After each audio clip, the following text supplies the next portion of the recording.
I'm going to keep this as short as I can because I need you all to watch through to the end. This categorically proves exactly what Michael Masi knew in Formula One.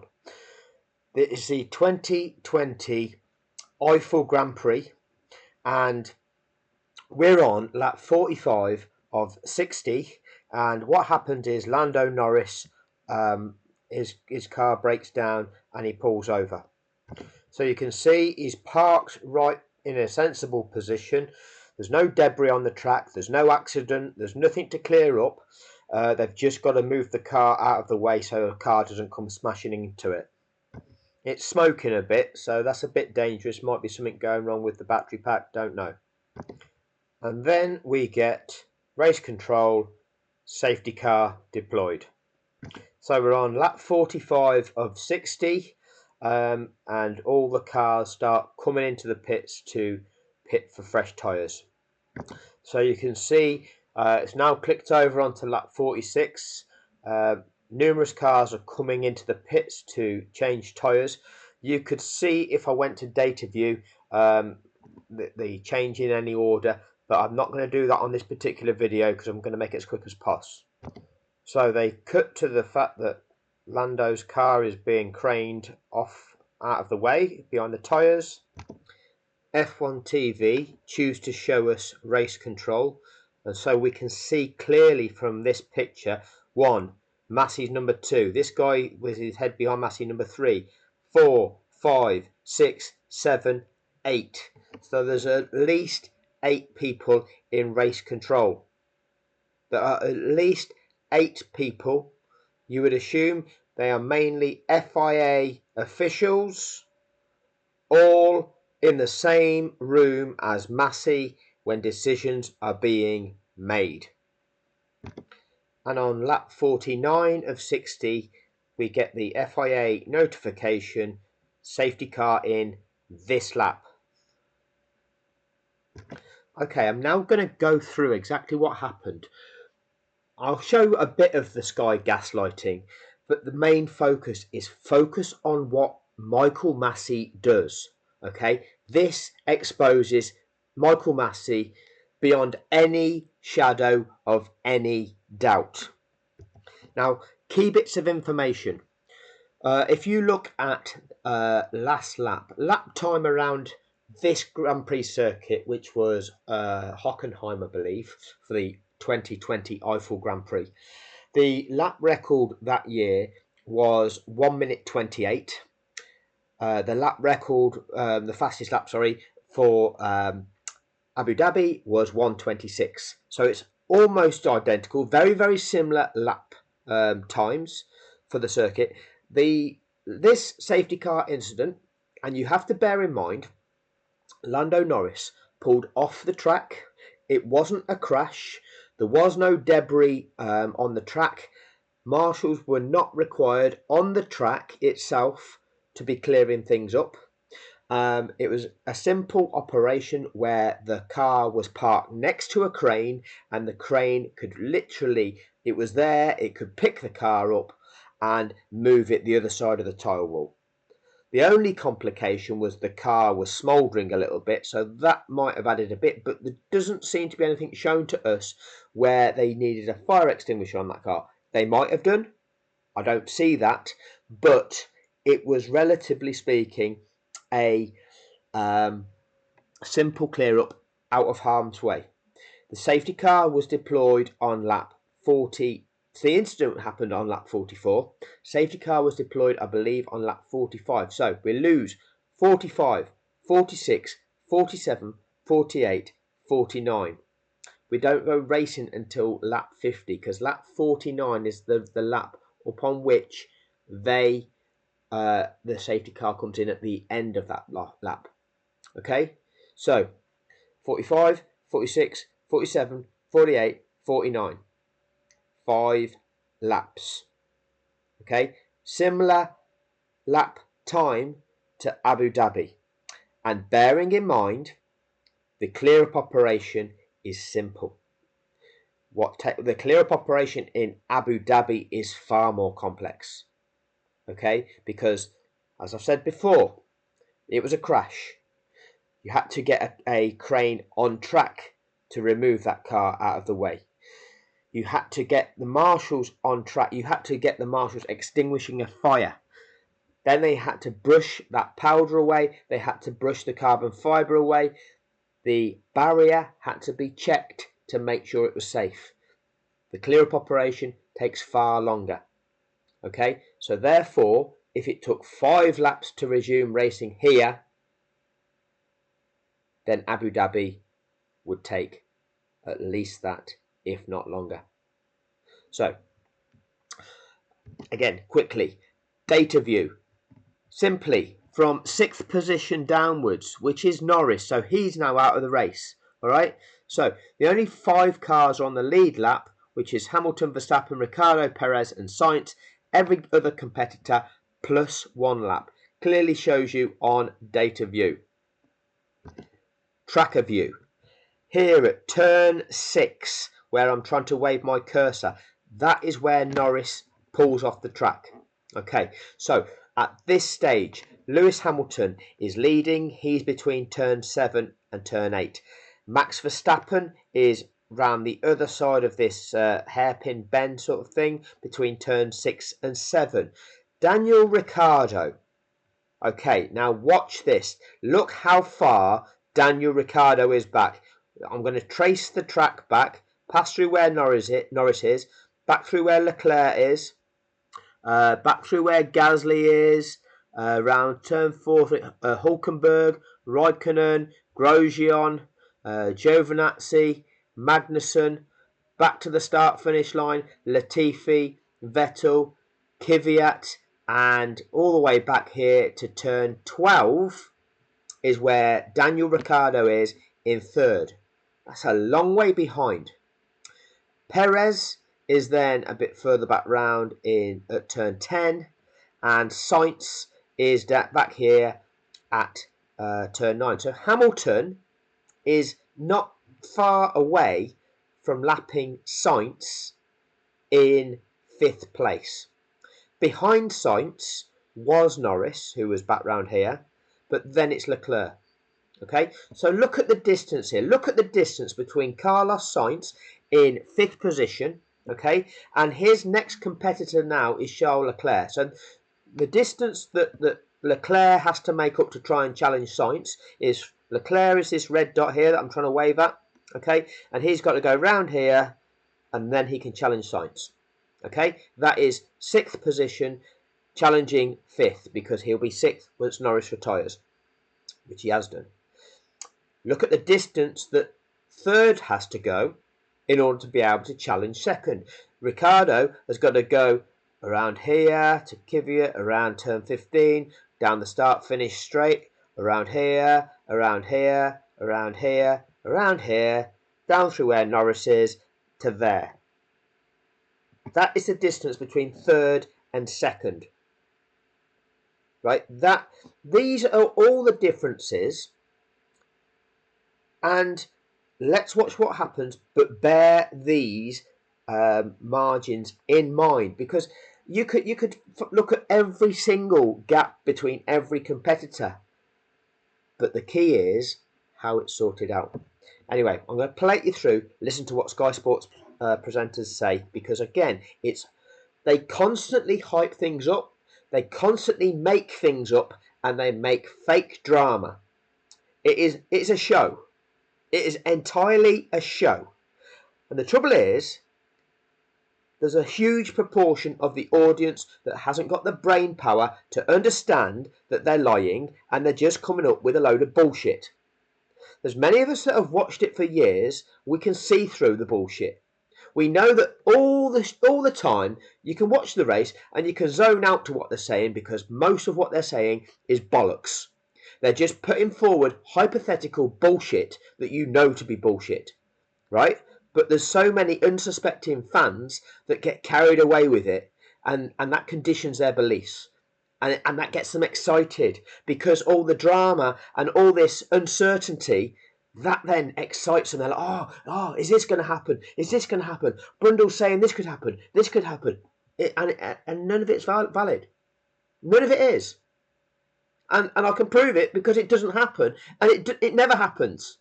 But they still continue to lie to people to pretend it could happen. But there's a reason it never happens, because the rules don't allow it to happen, but they still keep saying it. So, anyway, I'm going to play it through. So, touch and go.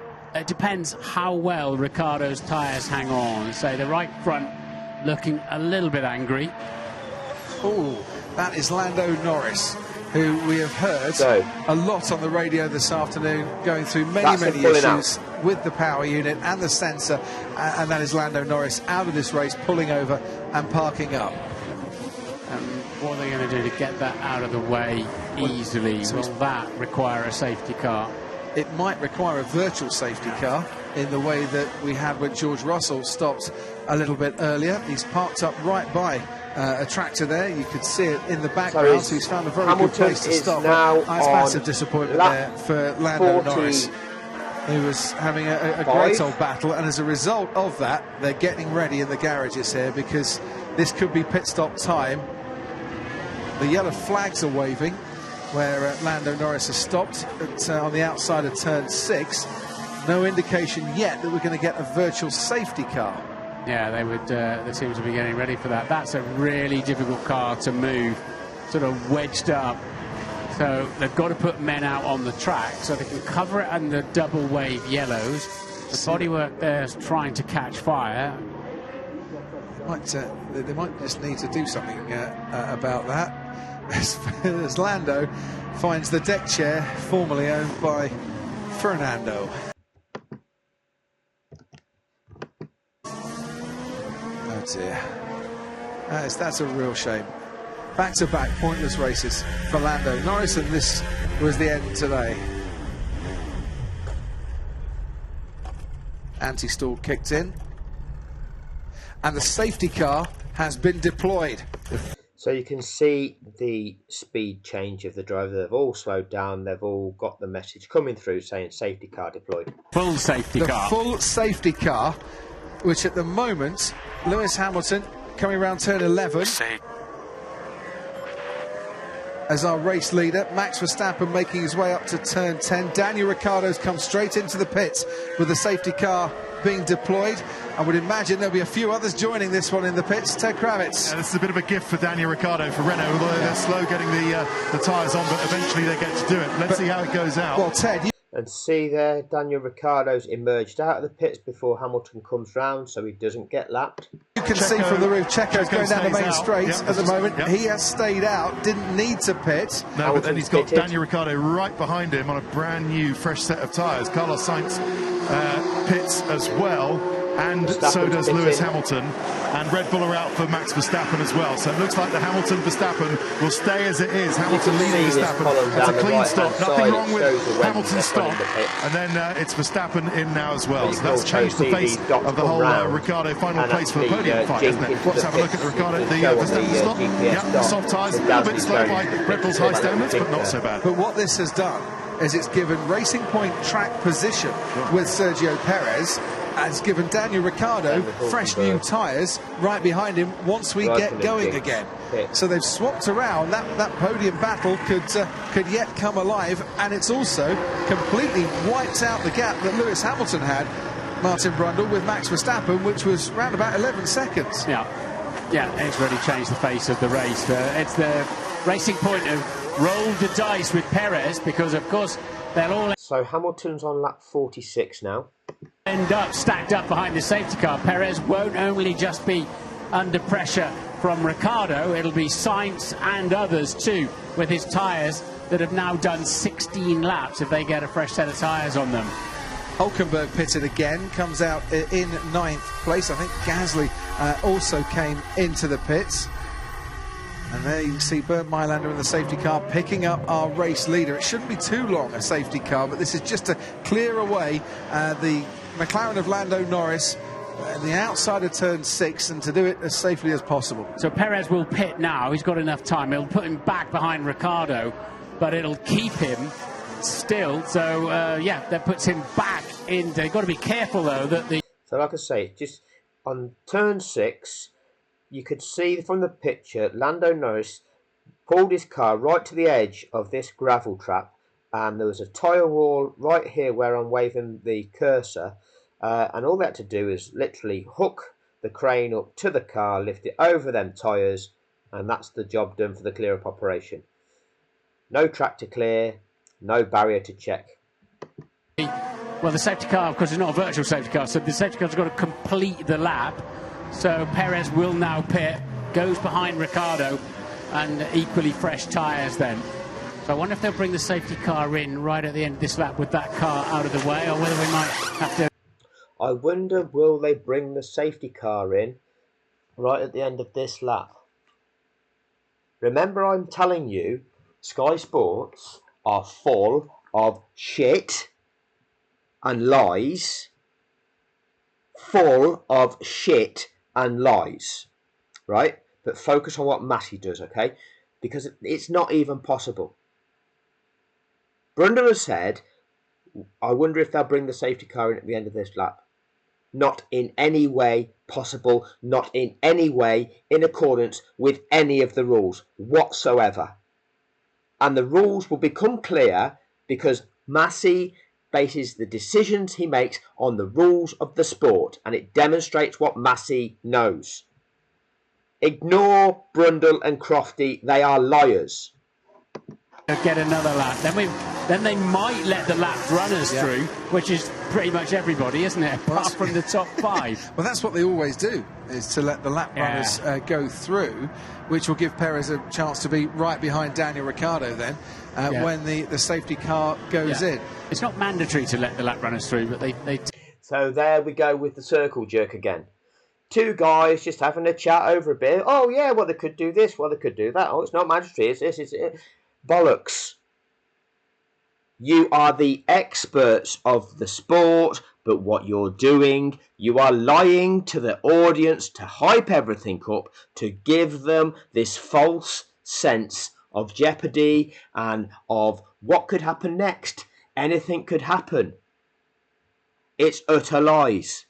This is a sport. It has rules. It has processes. It has procedures. You have to comply with them. And you two are just employed as hype jobs. Tend to do that, as you say. It's an option. Needs to tell the safety car to speed up.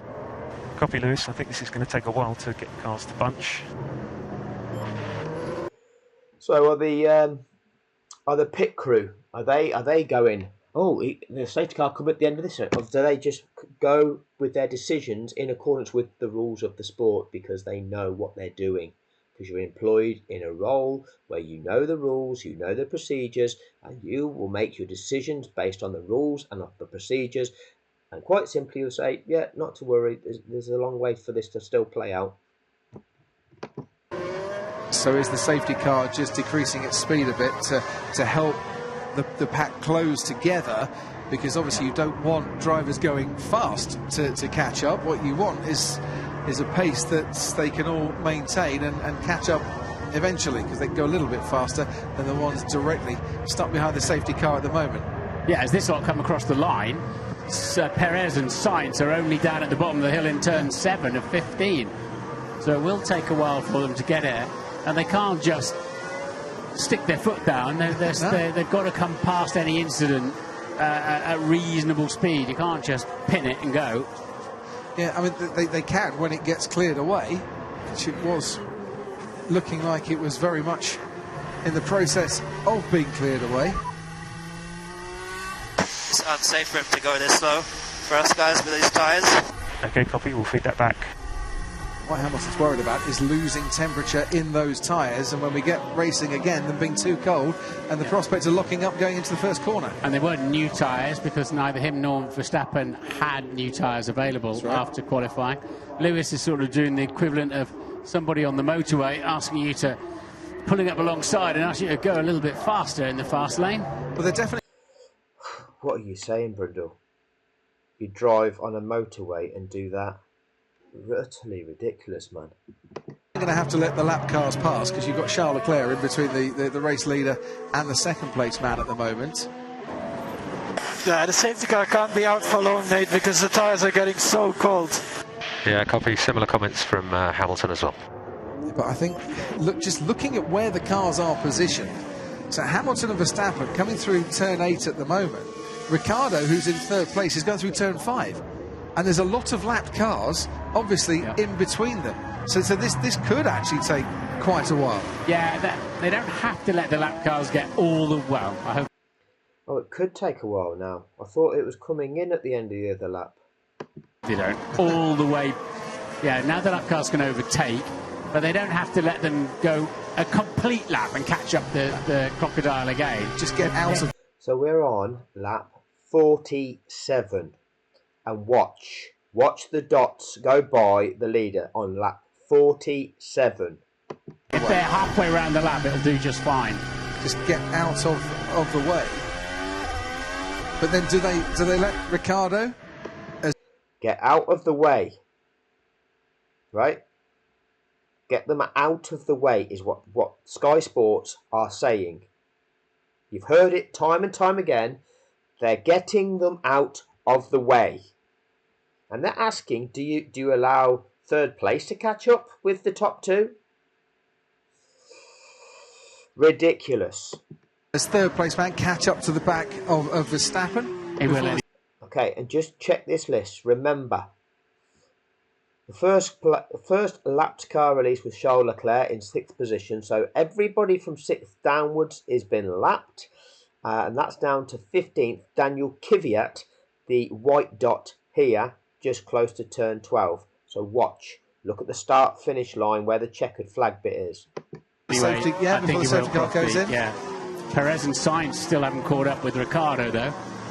But another advantage you get, if you're catching the pack and then they release the safety car, like Perez, for example, on new tyres, and you've been going at a faster pace, wow, will you have an advantage on the restart? Tyres are that much warmer. Yeah, it'll be so much warmer and therefore up to pressure. So Perez almost wants to... Okay, look at that. Daniel Kvyat, the last lapped car, in 15th place, has passed Lewis Hamilton, passing the safety car as they're going over the start-finish line by what it looks like on tracker view. I'm not cut into track at the moment or in car camera view, but this tracker view seems to indicate that the last lapped car has passed the safety car and the leader on lap 47, which means lap 48 is the mandatory safety car lap that the race director has to give these released cars with which for them to attempt to catch the back of the pack. Then, at the end of this lap, at the end of lap 48, you can go racing again. The rules enable you to go racing again when you just look at the rules to the letter of the rules. However, those rules are underpinned by the FIA International Sporting Code.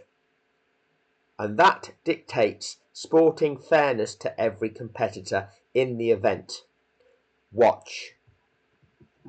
To pace himself a little bit to get to the back of Ricciardo. So a good decision. So Perez coming in and then conceding that track position once more. Not a bad idea in terms of his fight with Daniel Ricciardo, who is now right up to Max Verstappen, as you can see in your picture. Yes, because there was a lovely gap appeared behind Perez on the second lap after the... Remember how far Daniel Ricciardo was behind Verstappen at the time where Norris went out of the race? Okay? Remember how far Charles Leclerc was behind Carlos Sainz? Safety car was deployed that enabled them to pull him in without any risk. So Ted, down to you.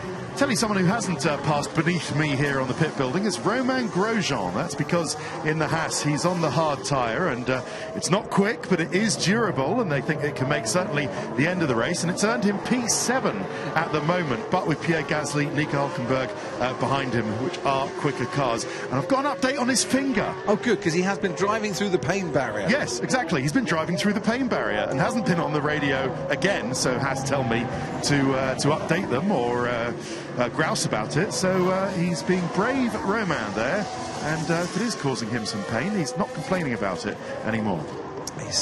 So rather than explain to viewers the rules of the sport, exactly what they are, rather than explain the implications of the rules, why they are what they are, why sporting fairness to every competitor has to be considered, hence this procedure, we cut to Kravitz in the pits, giving it some bullshit waffle about somebody's little finger. And we get speculation, which is all waffle and lies from Brundle and Crofty. This entire shit show is a hype job. It's a hype job designed purposefully to gaslight people, to hype people up that don't know what is going on, and just get them excited. You fluffers. So yeah, having quite a race, and to finish in the points for what would be the first time since he last raced in Germany. Hockenheim last season was the last time Romain Grosjean scored any points. Well, what a great afternoon that would be. Now the track is now clear where Lando Norris parked up. They can bring the safety car in this lap because the pack are far enough out of the way now. You are correct in saying they can bring the safety car in this lap. It's nothing to do with the pack being out of the way. Nothing to do with the pack being out of the way. Look at, well, we'll do this at the end of the lap. Look at the gap between first and second, the gap between second and third, the gap between third and fourth, the gap between fourth and fifth. What's the gap between fifth and sixth?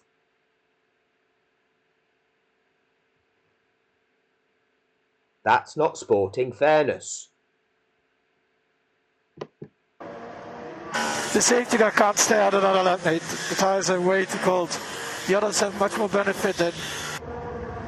Max demonstrating that he knows the rules once again. We're talking about those that are catching the pack up, which has now happened with Perez and Sainz, have got much more temperature because they've been travelling more quickly than the safety car. So you can see all the back markers there. They can definitely come in this lap, the safety car. We don't need them to catch all the way back up again to the crocodile.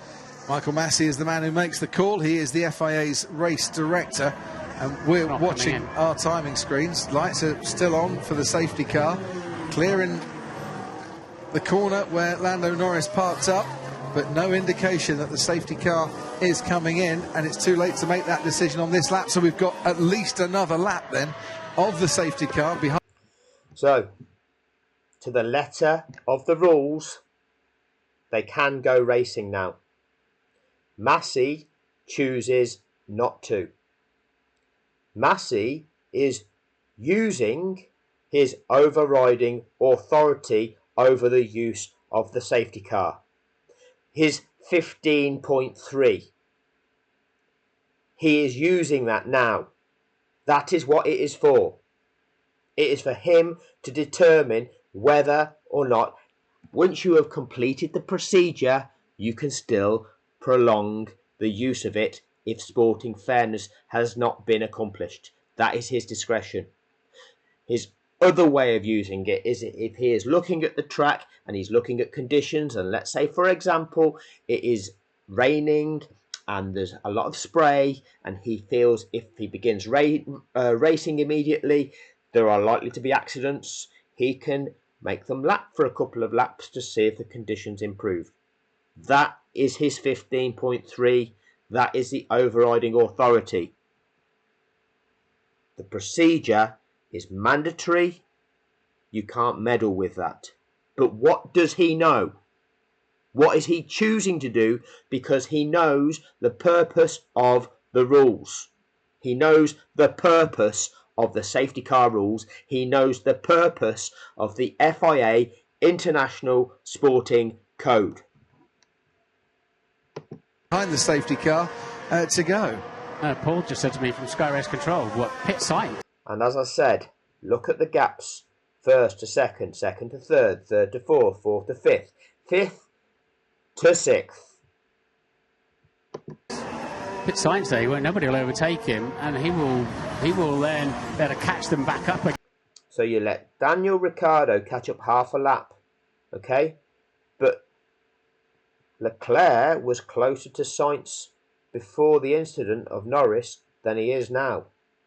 You cannot allow a safety incident to a competitor to skew the outcomes for the drivers in such different ways. One guy gets to gain half a lap where somebody falls back from where they were previously challenging. No, you cannot do that. Game with a lovely set of warm tyres.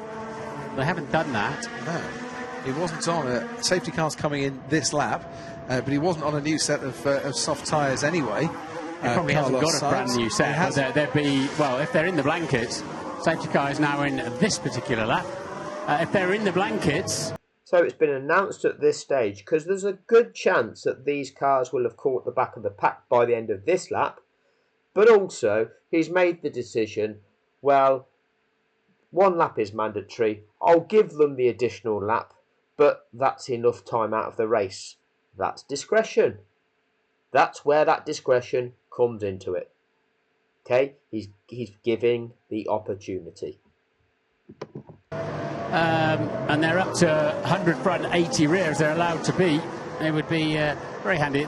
They might be concerned that Leclerc would pass them, but anyway, they didn't do that. So Esteban Ocon then watching from the pit wall, and along with Lando Norris, Alex Albon and Valtteri Bottas retiring from this race with engine or hydraulic issues. Some mechanical DNFs for those 4. George Russell retired after being hit in a collision with Kimi Raikkonen, got Kimi Raikkonen a penalty for his troubles. Alex Albon got a 5-second penalty for taking out Danny Kvyat's front wing. Kvyat is now running 15th. Mick Schumacher watches on then at the Eiffel Grand Prix at the Nürburgring, where his dad won 5 times. Most successful Formula 1 driver on. So there's 6th caught up with 5th. This circuit. So Leclerc's going to rock up with the rest of the pack behind him with much warmer tyres. They have timed it. They've still got a lot of this lap to go. There's still going to be a lot of weaving, but what you're doing, you're creating the hype job again.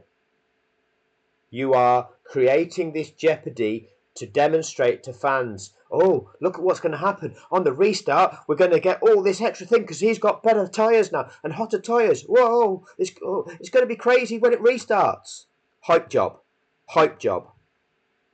Absolutely perfectly, really, and not just Leclerc, but also Grosjean and Gasly and Hülkenberg as well. The front 2 have been talking about tyres. Getting cold, not enjoying the speed behind the safety car. How cautious will they be going in to the first turn? Verstappen's already trying to get alongside Lewis Hamilton, who's now backing up the pack even further to let the safety car go. And as you can see, Charles Leclerc has just arrived there at the top of your picture and is just a little bit behind Carlos Sainz, but he can make that up over the next few hundred metres. It's going to be like... So there you go. This is how a race restarts after a safety car incident. Approximately half a second between each and every competitor. With each competitor enabled to be able to challenge the car in front, but at the same time be subject to being challenged from the car that is behind them. That is sporting fairness to every competitor in that race. That is the purpose of the safety car rule. That is the purpose of the safety car procedure. It is underpinned by the FIA International Sporting Code. Driving on ice for those front few. Well, they wanted the safety car to get its skates on. Driving on ice. Again, what is he suggesting now?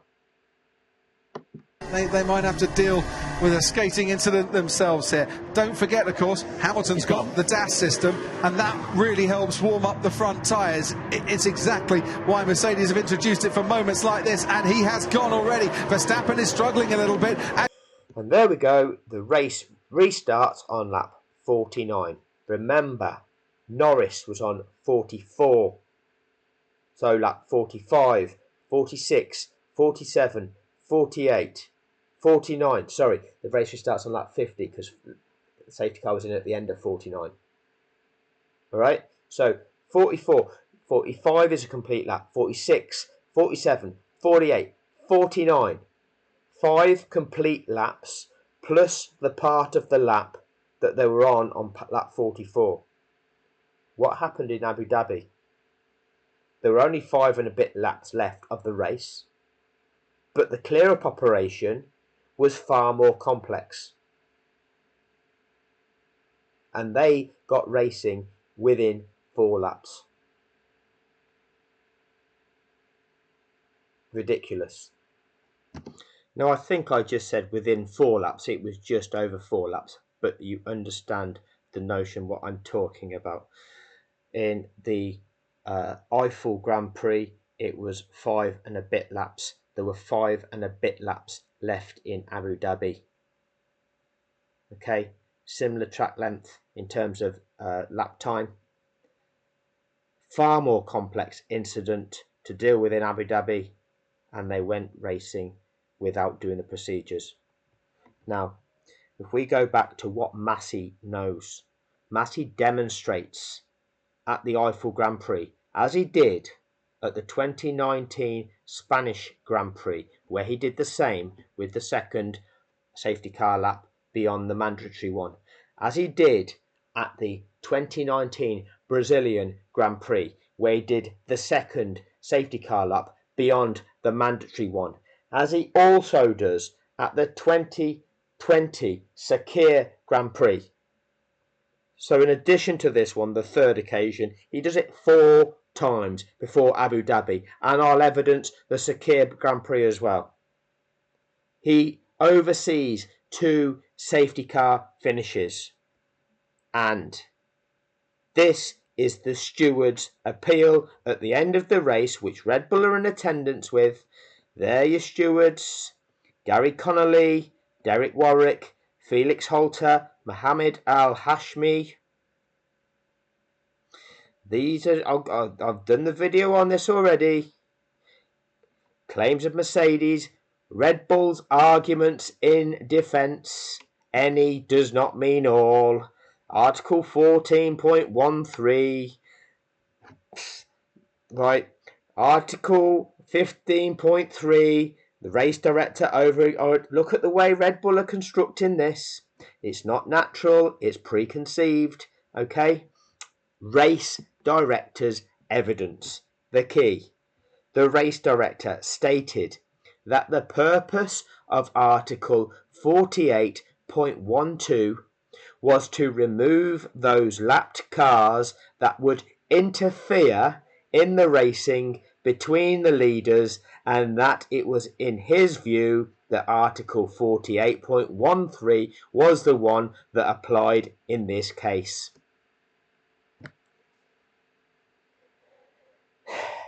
The race director also stated it had long been agreed by all the teams that where possible it was highly desirable for the race to end in green conditions. You know what that means? Nothing. Nothing is stated in the rules. You cannot override the rules of the sport for an agreement. An agreement that doesn't comply with the rules of the sport.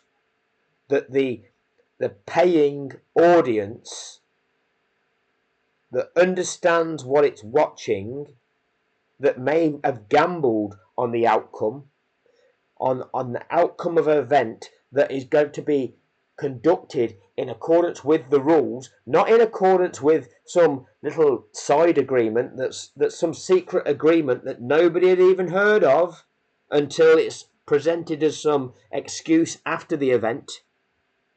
Right? That is completely irrelevant. Okay? So that long since been agreed it was highly desirable. Irrelevant, utterly irrelevant. But this statement here, the race director states that the purpose of Article 48.12 was to remove the lap cars that would interfere in racing. If that's the case, why did you do what you did in Spain 2019? Why did you do what you did in Brazil 2019? Why did you do what you did at the Eiffel Grand Prix 2020? Why did you do what you did at the Sakir Grand Prix 2020? You know what you did. You know what the rules of the sport were. They would have been clearly explained to you by Charlie Whiting, as you have demonstrated through your conduct.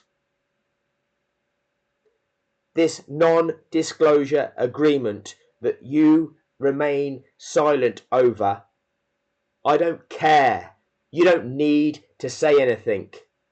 This is all the evidence that shows and clearly demonstrates what you knew, Masi. You are a lying fuck.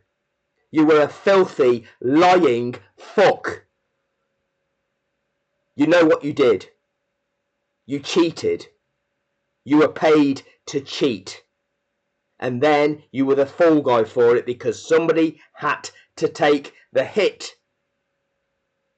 You are truly disgusting.